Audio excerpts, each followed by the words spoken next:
Kids. Saya Nur, terapis bicara Pelangi Center Ponorogo. Kali ini kita akan membahas tentang cleft lip palate atau yang sering disebut dengan bibir sumbing. Pasti kita semua pernah menemui anak atau orang dewasa dengan kondisi bibir sumbing. Tahukah moms kalau bibir sumbing itu memerlukan penanganan terapi wicara? Apa saja sih yang ditangani? Yuk kita bahas satu persatu ya.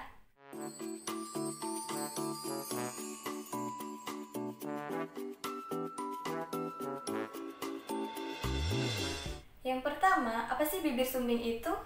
Cleft lip palate atau yang sering disebut dengan bibir sumbing adalah kondisi di mana adanya celah di bibir bagian atas dan langit-langit. Tingkat keparahan bibir sumbing bervariasi dari celah pada bibir saja, langit-langit saja, ataupun dari keduanya. Dan juga terjadi pada satu sisi ataupun dua sisi.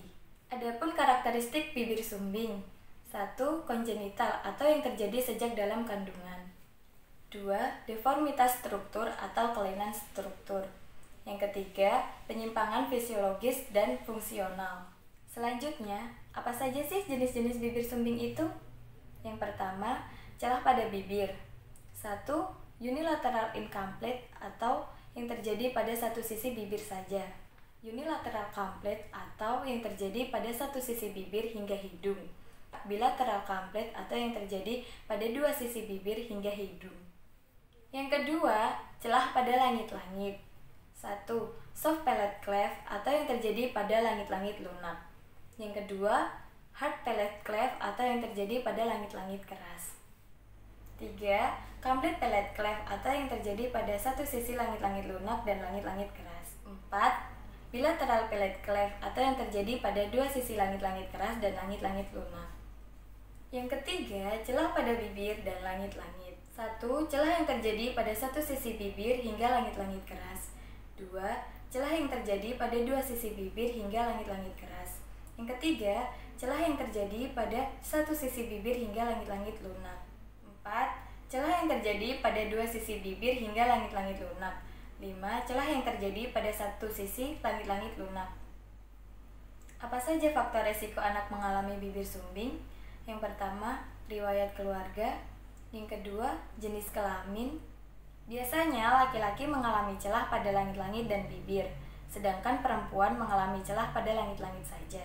3. Paparan zat pada lingkungan tertentu seperti tembakau, alkohol, obat tanpa resep dokter, dan obat terlarang.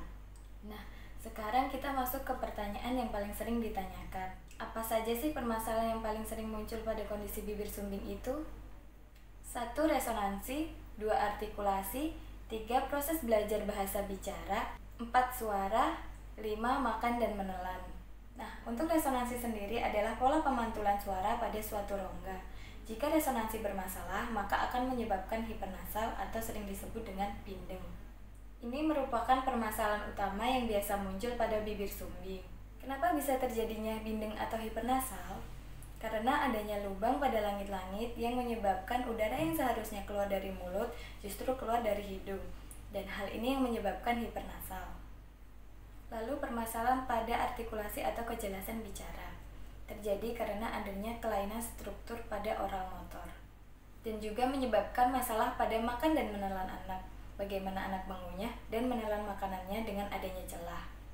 Nah, itu tadi penjelasan tentang bibir sumbing atau cleft lip palate. Jika moms memiliki anak dengan kondisi bibir sumbing, jangan ragu untuk konsultasi ya moms.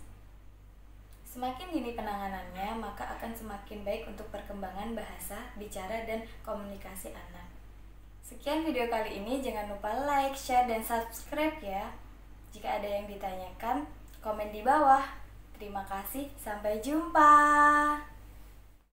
Peduli.